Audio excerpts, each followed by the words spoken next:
Middle east से बहुत बड़ी खबर निकलकर सामने आई है। ये जो मैं आपके साथ स्क्रीनशॉट शेयर कर रहा हूँ, ये बेसिकली जेरूसलम पोस्ट का है, जिसके अंदर ये लिखा है Biden moving closer to Israel's call for plan B on Iran. तो ईरान के हवाले से प्लान बी तैयार हो चुका है, और ये प्लान बी है क्या और क्या क्या पॉसिबिलिटी है, और ऐसा लगता है कि ईरान के ऊपर अब बहुत बड़ा हमला होने वाला है। और ये जो हमले होंगे ये ईरान के न्यूक्लियर पावर प्लांट्स के ऊपर पे दर पे हमले होंगे, और ऐसा लगेगा जैसे ईरान के ऊपर हमलों की बारिश हो सकती है। तो प्लान बी के हवाले से हम आपको कुछ बताते हैं। छोटी सी गुजारिश है कि इस रिपोर्ट को लास्ट तक जरूर देखिए, और अगर आपको हसनाक टीवी की ये रिपोर्ट्स अच्छी लग रही हैं तो हमारे इस चैनल के साथ आप सब्सक्राइब करके जुड़ सकते हैं। तो आप बढ़ते हैं अपनी रिपोर्ट की जानब, जिसके अंदर बेनी गेंट्स जो कि इजराइल के डिफेंस मिनिस्टर हैं, वो पिछले जुमेरात को वाशिंगटन के अंदर मौजूद थे, और वाशिंगटन के अंदर दो अहम उन्होंने डॉक्यूमेंट साइन किए। इजराइल से वो एक डॉक्यूमेंट लेके आए थे। दो चीजों की बेनी गेंट्स ने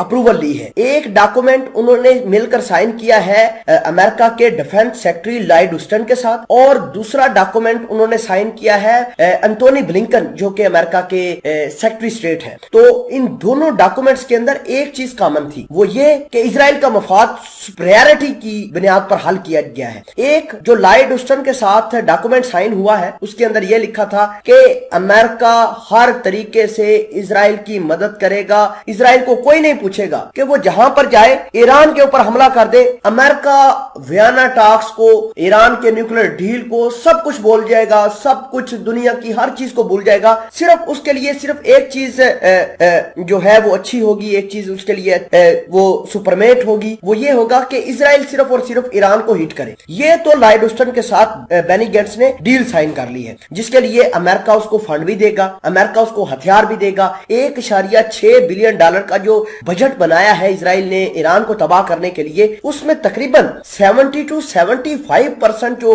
पैसे हैं वो अमेरिका फंड करेगा। तो ये तो पहला हो गया लॉयड ऑस्टिन और बेनी गेंट्स के दरमियान जो डील साइन हुई है। दूसरी हम बात करते हैं जो डिफेंस मिनिस्टर बेनी गेंट्स और अमेरिका के सेक्रेटरी स्टेट है एंटोनी ब्लिंकन, उनके दरमियान क्या चीज साइन हुई है। तो इजराइल को एक परमिट दिया गया है कि इजराइल अपनी आबादी को मजीद वेस्टर्न बैंक के ऊपर बढ़ा सके। तो दो जगहों पर उन्होंने कहा है कि आप बना सकते हैं, एक का नाम है जूता और दूसरे का नाम है सुमारिया। ये दो जगह जो है ये फलस्तीनियों की जगह हैं, और अब यहाँ पर इजराइल वाले अपनी आबादी यहाँ पर सेटलमेंट करेंगे या अपने घर बनाएंगे। इस तरह की एक डेवलपमेंट की जा रही है। तो अगर हम बात करें डिफेंस के हवाले से, तो ईरान को नुकसान होगा बहुत ज्यादा। ईरान को इस वजह से ज्यादा नुकसान होगा क्योंकि ईरान वालों के पास इंटरनेशनल सपोर्ट नहीं है। भले ही उनके पास अल्लाह की ताकत है, भले ही उनके पास जो है हथियार है, मुख्तलिफ किस्म की टेक्नोलॉजी, हम उससे डिनाई नहीं कर सकते। वो अमेरिका को थ्रेट कर सकते हैं, लेकिन इंटरनेशनल लॉबी नहीं है, उसके पास डिप्लोमेटिक सपोर्ट नहीं है। और होगा क्या कि दुनिया वाले ईरान की बात पर रजामंद नहीं होंगे। अब ईरान जितनी मर्जी कोशिश करे, उसके ऊपर हथियारों की पाबंदी जो है, सेल परचेज, ये नहीं खत्म हो सकती। ईरान के ऊपर अपना तेल वो नहीं बेच सकता। ईरान की इकोनॉमी कहां से चलेगी? हमें सिर्फ और सिर्फ रैशनल होकर सोचना चाहिए इस चीजों को कि ईरान के साथ जो हो रहा है ये बहुत भयानक होगा। ईरान की इकोनॉमी जो है वो बहुत बुरी हालत है उसकी, और बहुत ज्यादा उसको खतरा अब लाहक हो चुका है, क्योंकि उसके पास इंपोर्ट एक्सपोर्ट के लिए भी कोई चीज नहीं है। पिछले दिनों ईरान के आला हुकाम ने कहा था कि अमेरिका कम से कम मेडिकल सप्लाई लाने के लिए तो हमें कोशिश करे, आने दे मेडिकल सप्लाई, हमारे पास अद्वियात खत्म हो गई है। तो ये इस तरह के हालात जो है वो बहुत बुरे हो सकते हैं।